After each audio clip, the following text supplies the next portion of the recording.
اعوذ باللہ من الشیطان الرجیم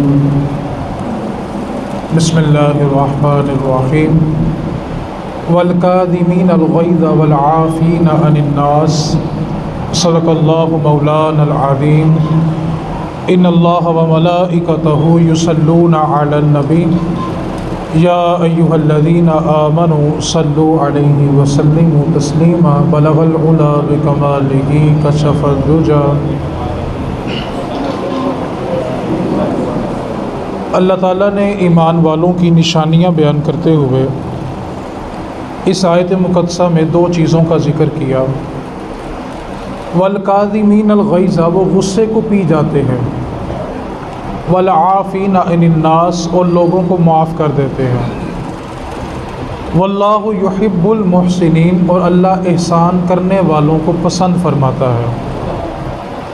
نبی پاک صلی اللہ علیہ وسلم نے ارشاد فرمایا کہ اصل پہلوان وہ نہیں ہوتا جو سامنے والے کو بچھاڑ دے، گرا دے، اس پر طاقت کو حاصل کر لے۔ اصل پہلوان وہ نہیں ہے۔ تو صحابہ نے عرض کیا آقا پھر اصل پہلوان، اصل طاقتور انسان کون ہے؟ تو نبی پاک صلی اللہ علیہ وسلم نے فرمایا کہ اصل پہلوان وہ ہے جو غصے کے وقت اپنی ذات پر قابو رکھے، جو اپنے آپ کو کنٹرول کر لیتا ہے، سب سے بڑا پہلوان وہ ہوتا ہے۔ آپ مشاہدہ کر کے دیکھیں، جتنے بھی معاملات میں بگاڑ پیدا ہوتا ہے وہ ہمارے غصے کے وقت کیے ہوئے فیصلوں سے ہوتا ہے۔ اللہ کے حکم یہ ہے کہ جب تمہیں غصہ آ جائے تو کسی بھی قسم کا کلام نہ کرو، اس وقت خاموش رہنے کا حکم ہے۔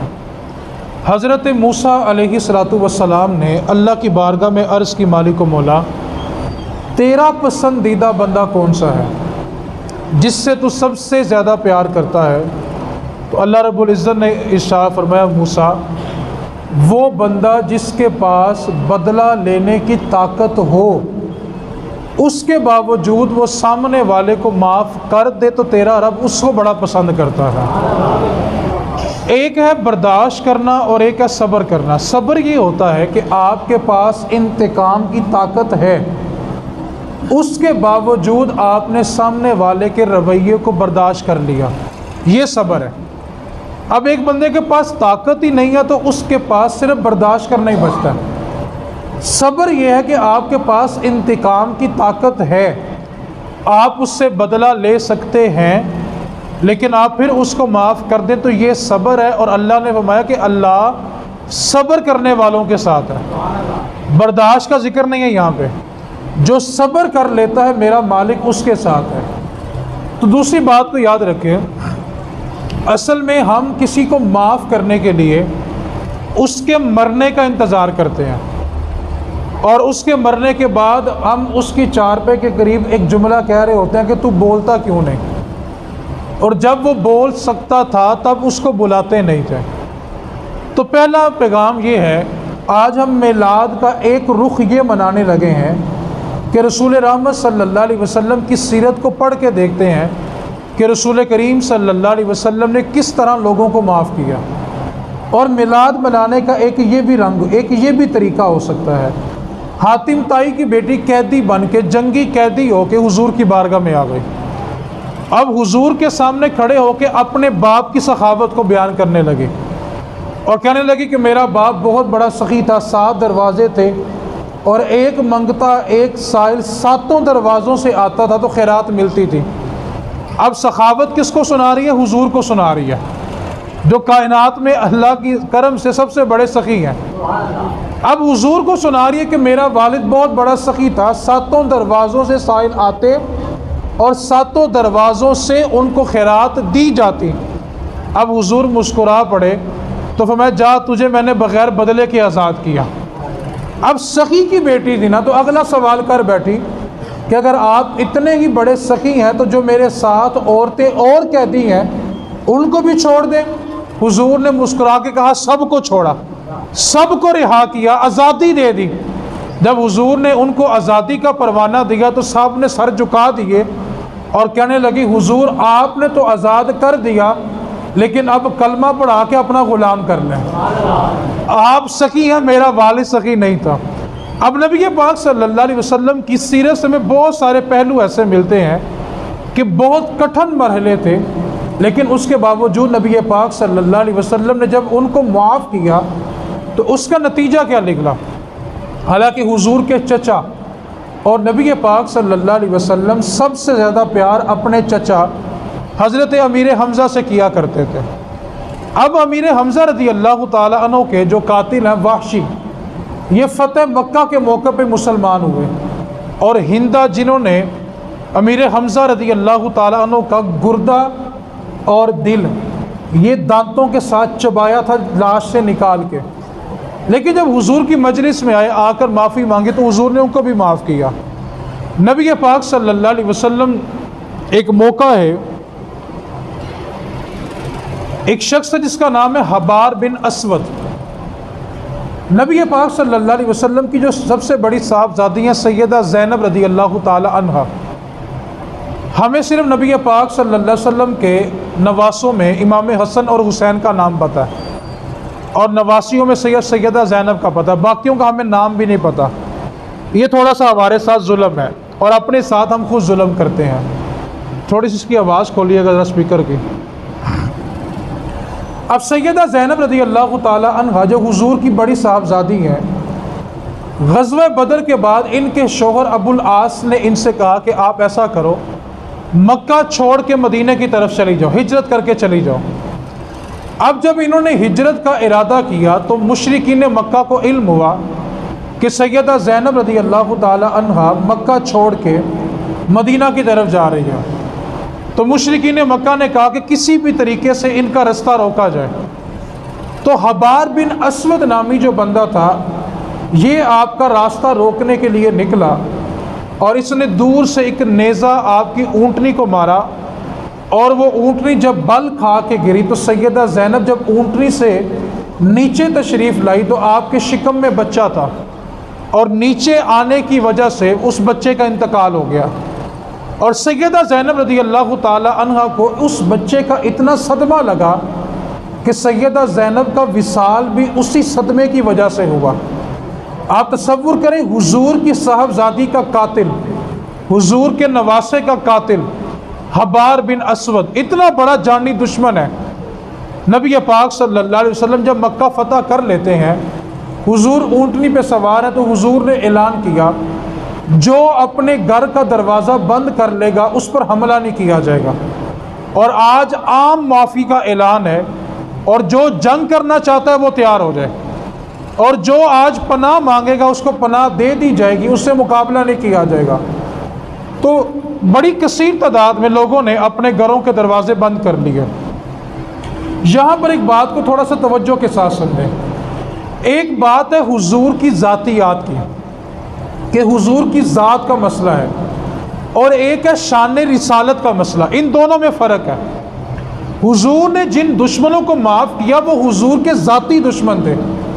آج لوگ اس چیز کو آڑ بنا کے گستاخ رسول کو بھی معافی دلوانا چاہتے ہیں۔ شان رسالت کی خلاف ورزی اور چیز ہے، ذاتی حملہ اور چیز ہے۔ جیسے ایک بندہ انسان جو مسلمان ہے، اگر آپ اس کو انسان سمجھ کر اس کی توہین کریں تو اس پر لازم ہے کہ وہ آپ کو معاف کرے، لیکن اگر وہ بندہ عالم ہے اور آپ نے اس کو عالم سمجھ کر اس کی توہین کی تو یہ کفر ہے۔ حالانکہ بندہ ایک ہی ہے، آپ اس کی ذات کی توہین کریں تو اس کا ذاتی مسئلہ چاہے تو معاف کر دے، لیکن اگر آپ اس کو عالم سمجھتے ہیں اور وہ عالم ہے اور آپ اس کے عالم ہونے کی وجہ سے اس کی توہین کرتے ہیں تو اس کے عالم ہونے کی وجہ سے اس کی توہین کرنا یہ کفر ہے، اور بندہ دار اسلام سے خارج ہو جاتا ہے۔ اسی طرح حضور نے جن دشمنوں کو معاف کیا ہے وہ حضور کے ذاتی دشمن تھے، شان رسالت کے مخالف نہیں تھے، لیکن فتح مکہ کے موقع پر جو حضور کی شان رسالت کے دشمن تھے، حضور نے کعبے کے غلاف کے اندر ان کا سر قلم کروایا ہے۔ حضور نے حکم دیا کہ جا کر قتل کر دو، تو ایک شخص نے آ کر کہا کہ وہ تو کعبے کے پردے اور کعبے کی دیوار کے درمیان چھپا ہوا ہے، فرمایا اقتلوہ، اس کو وہیں پہ قتل کر دو۔ تو ایک ہے ذاتی دشمن اور ایک ہے شان رسالت کا دشمن۔ حضور نے جن دشمنوں کو معاف کیا ہے وہ حضور کی ذاتیات کے دشمن تھے.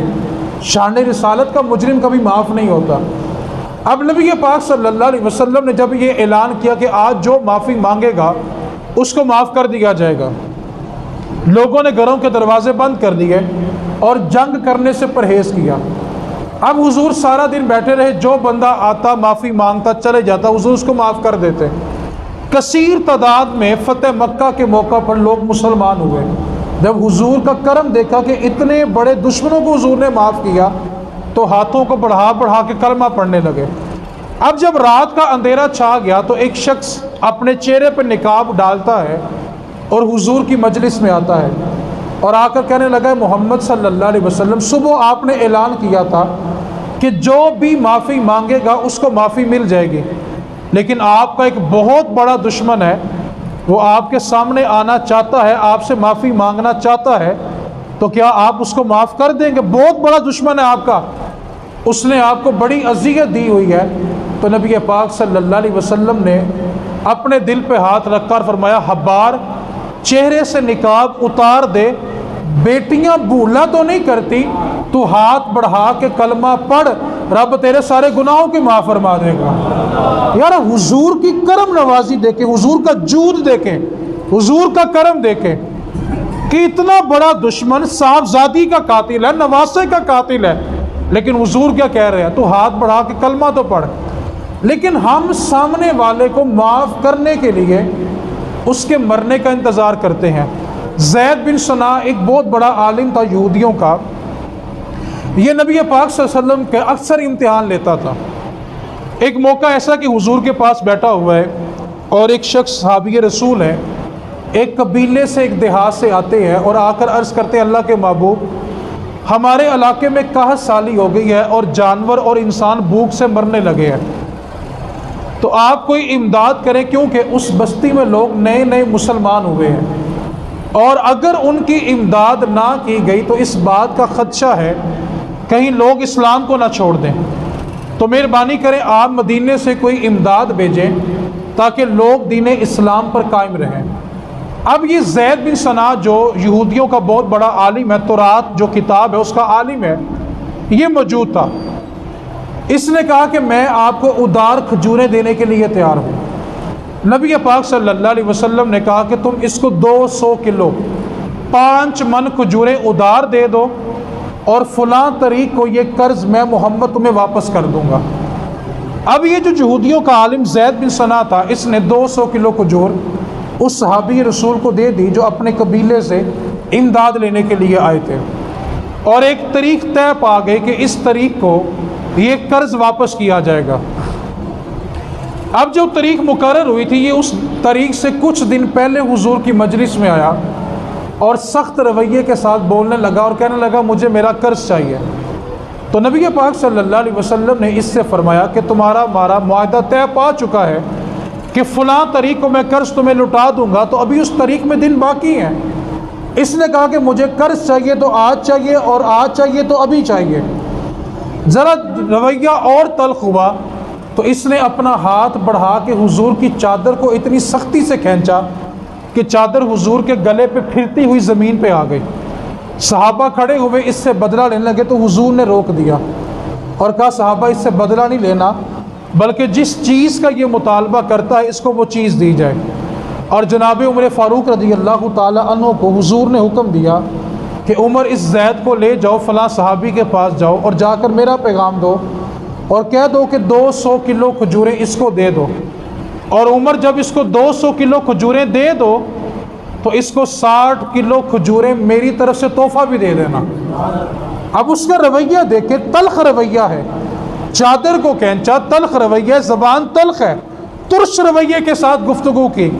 لیکن حضور فرما رہے ہیں کہ جب اس کو کھجوریں دے دو تو 60 کلو کھجوریں میری طرف سے تحفہ بھی دے دینا. اب جناب عمر فاروق اس کو لے کے چلے گئے اور جب اس کی 200 کلو کھجوریں تول کی اس کے سپرد کی اور 60 کلو کھجوریں جو حضور نے بطور تحفہ کی تھیں وہ دینے لگے، تو زید بن ثنا نے اپنی کھجوریں بھی رکھ دیں اور کہنے لگے عمر میں کھجوریں لینے نہیں آیا تھا اور نہ ہی میرا ارادہ تھا کہ میں آ کر کھجوریں لوں، تو جناب عمر کو پھر غصہ آیا کہ جب تو کھجوریں لینے آیا ہی نہیں تھا تو اتنا سخت رویہ اپنانے کی ضرورت ہی کیا تھی، اور تو نے حضور کو اتنی اذیت دی، اتنا سخت رویہ آزمایا۔ اب وہ زید بن سنا کہنے لگا مجھے حضور کی مجلس میں لے چلو۔ اب حضور کی مجلس میں آیا تو نبی پاک صلی اللہ علیہ وسلم جب زید کھجوریں مل گئی تو زید بن سنا کہنے لگا حضور کھجوریں لینے نہیں آیا تھا، اصل میں تورات کا عالم ہوں اور میں نے تورات کو اچھی طرح پڑھا ہوا ہے، اور تورات میں آخری نبی کی جتنی نشانیاں تھیں میں ساری پوری کر چکا تھا، ساری دیکھ چکا تھا، صرف ایک نشانی باقی تھی کہ ہماری کتاب تورات میں یہ لکھا ہوا ہے کہ نبی آخر الزماں اتنا کریم ہوگا کہ لوگ جتنی سختی کریں گے اتنا نرمی کے ساتھ پیش آئے گا۔ یہ صرف آخری نشانی باقی تھی، آج پوری ہو گئی ہے، ہاتھ بڑھا کے مجھے بھی اپنا غلام کر لیں۔ تو رسول رحمت صلی اللہ علیہ وسلم نے بہت سارے مواقع کے اوپر آنے والے جانی دشمنوں کو بھی تحفظ دیا۔ آپ ایک لمحے کے لیے تصور کریں، ہجرت کی رات جو لوگ حضور کو قتل کرنے کے لیے حضور کے دروازے پہ کھڑے ہیں نا، انہی کافروں کی امانتیں حضور کے گھر پڑی ہوئی ہیں، یعنی وہ جانتے ہیں کہ یہ اتنے کریم ہے کسی کی خیانت نہیں کریں گے۔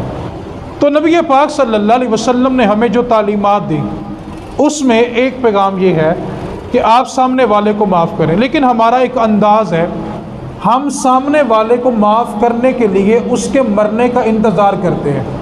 میں صرف 2 مثالیں دے کے گفتگو سمیٹنا چاہتا ہوں۔ پہلی مثال یہ ہے، آپ کا جب بھی کسی جنازے پہ جانے کا اتفاق ہو تو ذرا پہلی صف میں کھڑے ہو کے نا سامنے جو میت پڑی ہوتی ہے اس کے کفن کو بغور دیکھا کریں، اور اگر دل چاہے تو کفن اٹھا کے دیکھ لینا، وہ صرف ایک انسان نہیں پڑا ہوا، اس کی زندگی کی جتنی ضد تھی نا وہ اس کے ساتھ پڑی ہوئی ہے، اس کی زندگی کا جتنا تکبر تھا وہ اس کے ساتھ پڑا ہوا ہے۔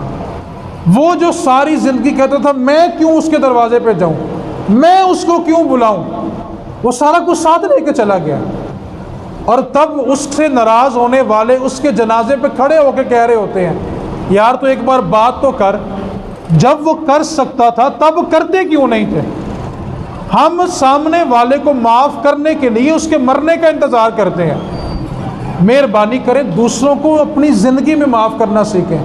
اب ہمارے ذہن میں جملہ جی ان کو کیا پتا ہو کہ ہمارے رشتہ دار کیسے ہیں، کتنا ستایا ہے، کتنا ظلم کیا ہے، وہ تو ٹھیک ہو ہی نہیں سکتے۔ میں جو جملہ کہنے لگا ہوں اگر آپ توجہ کریں گے تو شاید آپ کے دل میں بات اترے۔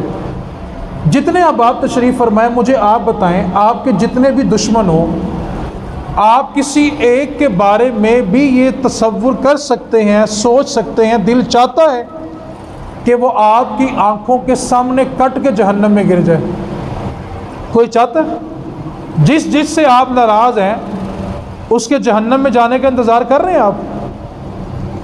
لیکن میرے نبی پاک صلی اللہ علیہ وسلم تو فرما رہے ہیں رشتہ داری توڑنے والا جنت میں نہیں جائے گا۔ آپ کس چیز کا انتظار کر رہے ہیں؟ کسی کے مرنے کا انتظار ہے کہ وہ مرے گا تو پھر اس کو معاف کریں گے؟ حالانکہ بچپن میں ہم ایک جملہ سنتے بھی تھے اور بولتے بھی تھے، لڑائی لڑائی معاف کرو تے اللہ دا کار۔ کون سا گھر صاف کرنا تھا؟ مسجد صاف کرنی تھی۔ آپ سب مسجد میں بیٹھے ہوئے ہیں، مسجد میں اگر تنکا گر جائے تو سب اس کو اٹھانے کے لیے تیار ہیں، کیونکہ مسجد کیا ہے جی؟ اللہ کا بیت اللہ میں اگر کوئی تنکا گر جائے تو صاف کریں، کیونکہ بیت اللہ اللہ کا۔ ہندوؤں نے مندر صاف کیا، وہ کہتے ہیں ہمارے خدا کا گھر ہے۔ عیسائیوں نے چرچ صاف کیا، کہتے ہیں ہمارے خدا کا گھر ہے۔ یہودیوں نے کلیسا صاف کیا، کہتے ہیں ہمارے خدا کا گھر ہے۔ سب نے اپنے معبودان کا گھر صاف کر لیا، لیکن خدا نہ مسجد میں ہے، نہ کعبے میں ہے، نہ مندر میں ہے، نہ چرچ میں ہے، نہ کلیسا میں ہے، کیونکہ جو جس کسی جگہ میں سما جائے وہ رب نہیں ہوتا۔ رب ہے بھی وہ جو کسی جگہ میں سما نہ سکے، لیکن آپ مسجد ہونے کے لیے خادم رکھے ہوئے ہیں، بیت اللہ کی صفائی کے لیے خدام رکھے ہوئے ہیں۔ ہندو اپنا مندر صاف کر رہے ہیں، عیسائی چرچ صاف کر رہے ہیں، یہودی کلیسا صاف کر رہے ہیں۔ کیوں؟ کہتے ہیں ہمارے خدا کا گھر ہے۔ خدا تو وہاں رہتا ہی نہیں ہے، نہ مسجد میں خدا، نہ کعبے میں خدا، نہ مندر میں، نہ چرچ میں، نہ کلیسا میں۔ لیکن اس کو دھویا جا رہا ہے، صاف ستھرا رکھا جا رہا ہے۔ اور جس دل میں خدا کا بسیرا ہے نا، وہ دل سب نے گندا کیا ہوا ہے۔ نفرت، بغض، حسد، کینہ، کدورتیں، انتقام، بدلے کی آگ، کون سا ایسا بت ہے جو ہم نے اپنے دل میں نہیں پالا ہوا؟ ہم بچپن میں کیا کہتے تھے؟ لڑائی لڑائی، اللہ دا کار صاف کرو۔ یہ ہے اللہ کا گھر جہاں خدا کا بسیرا ہے۔ اور ایک بات اور سن لیں، خدا کافر کے دل میں بھی بستا ہے، لیکن کافر کو خبر نہیں ہے۔ خدا کی ذات ہر انسان کے دل میں بستی ہے، چاہے اس کا تعلق دنیا کے کسی مذہب کے ساتھ ہو۔ لڑائی لڑائی تو اللہ کا کار ہے، اللہ کا گھر یہ والا صاف کرنا ہے۔ اب ہمارے ذہن میں بھلا کیا بات آ رہی ہے؟ اگر میں گیا تو اس نے کہنا دیکھ غلط تھا تو آیا ہے نا، احساس ہوا ہے تو آیا ہے نا۔ یہ شیطان کا آپ کو وسوسہ ہے۔ ورنہ ایک لمحے کے لیے تصور کر لیں، میرے نبی پاک صلی اللہ علیہ وسلم نے فرمایا لا يدخل الجنت قاطع، رشتہ داری توڑنے والا جنت میں نہیں جائے گا۔ آپ کس کو جہنم میں گرتا ہوا برداشت کر سکتے ہیں؟ اور میرے نبی پاک صلی اللہ علیہ وسلم نے فرمایا جو صلح کرنے میں پہل کرے گا اللہ اس کو جنت میں پہلے بھیج دے گا۔ مطلب کیا؟ صلح کرنے والا جنتی ہے بھائی، وہ جنتی ہے تو پہلے جائے گا نا۔ آخری حدیث پاک میں توجہ کا طالب ہوں، میرا مفہوم آپ نے سمجھنا ہے۔ آج سورج جو ہے نا ہم سے کروڑوں میل دور ہے، زمین سے سورج کا فاصلہ 500 سال کا ہے، اور یہ سورج کی پشت زمین کی طرف ہے، سورج کا چہرہ آسمانوں کی طرف ہے، لیکن تپش کا عالم کیا ہے کہ ہم بغیر جوتے کے باہر کھڑے، حالانکہ زمین کنکریٹ کی ہے، 500 سال کی مسافت ہے، سورج کی پشت ہے اور زمین کنکریٹ کی ہے۔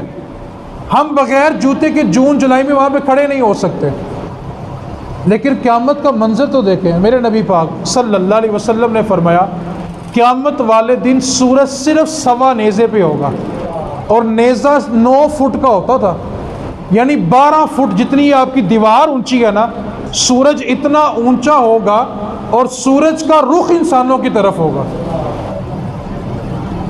اور تیسری بات، زمین تانبے کی ہوگی۔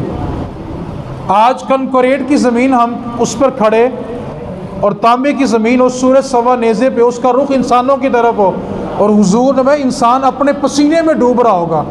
اور فرمایا جہنم اتنی بڑی ہے کہ اس کو جب جہنم کو کھینچا جائے گا تو جہنم کو 70,000 لگامیں ڈالی جائیں گی، اور ایک ایک لگام کو کھینچنے کے لیے 70,000 فرشتے لائے جائیں گے، اور جہنم کے اوپر پل صراط کو بچھایا جائے گا، اور جو بندہ پل صراط کو پار کرے گا اس کی پیاس کی شدت کا عالم یہ ہوگا کہ ساری زمین کا پانی بھی اس کو پلا دیا جائے تو پیاس کا ایک گھونٹ بھی کم نہیں ہوگا، اتنی شدت کی پیاس ہوگی۔ آقا پھر کیا ہوگا؟ فرمایا وہ میرے حوض کوثر پہ آ کر ایک پیالہ پیے گا، دوبارہ اس کو کبھی پیاس ہی نہیں لگے گی۔ یہ سارا نقشہ جو میں نے بیان کیا وہ اس حدیث کے لیے کیا تھا۔ میرے نبی پاک صلی اللہ علیہ وسلم نے ارشاد فرمایا کہ جو بندہ کسی بھائی کے دروازے پہ صلح کرنے گیا اور سامنے والے نے بغیر عذر کے صلح نہیں کی تو صلح نہ کرنے والا میرے حوض پر پانی پینے نہ آئے۔ پیاس کتنی ہوگی کہ ساری زمین کا پانی پی کے بھی بجھ نہیں۔ پیاس کو بجھانا کس نے؟ حوض کوثر کے حضور کہہ رہے ہیں پانی پینے نہ آنا۔ جس کو حضور نے ٹھکرا دیا وہ کہاں جائے گا؟ تو لڑائی لڑائی اللہ دا کار۔ ابھی بھی کچھ ذہن کہتے ہیں کہ نہیں یار سب نو معاف کراں گا، او جڑا ایک بندہ نا انہوں معاف نہیں کرنا۔ مطلب آپ اس کو جہنم میں گرتا ہوا دیکھنا چاہتے ہیں، آپ اس کو معاف کریں۔ نبی پاک صلی اللہ علیہ وسلم کی بارگاہ میں ایک صحابی نے عرض کیا آقا میں اپنے غلام کو کتنی بار معاف کروں؟ فرمایا ایک دن میں 70 بار معاف کیا کرو، ایک دن میں 70 بار۔ اور ہم کیا کرتے ہیں؟ زندگی میں دوسری بار بھی نہیں کرتے۔ اچھا ہماری خواہش بھلا کیا ہے؟ ہم جس سے صلح کرنا چاہے وہ ہم سے کر لے، اور جو ہم سے کرنا چاہ رہے ہیں ہم اس سے کیوں نہیں کرتے؟ تو حضور کے میلاد کا ایک رخ یہ بھی ہے کہ آپ حضور کی امت کو سینے لگا لیں۔ حضور کی آمد کا ایک مقصد یہ بھی ہے کہ کہ اب دکھی دلوں کا سہارا بن جائے۔ اس واسطے اس پیغام کو بھی عام کریں۔ اتنی بات کہنا چاہتا ہوں کہ کسی کو معاف کرنے کے لیے اس کے مرنے کا انتظار، اس کی زندگی میں اس کو معاف کریں۔ اور دوسری گزارش یہ ہے کہ جمعے کے لیے جب صفیں بن جائیں تو میرے نبی پاک صلی اللہ علیہ وسلم نے فرمایا جو صفوں کو چیر کے آگے آتا ہے گویا وہ جہنم کی طرف پل بنا کے جہنم میں جا رہا ہے۔ اس لیے جو لوگ پہلے آتے ہیں وہ اگلی صفوں کو پورا کیا کریں تاکہ بعد میں آنے والوں کو اذیت نہ ہو، اور بعد میں آنے والے بھی اس بات کا خیال کیا کریں کہ کسی کے کندھے کو پھیلان کر آگے نہیں آتے۔ یہ خلاف سنت ہے اور سخت وعید ہے، اس لیے اس بات سے پرہیز کیا کریں۔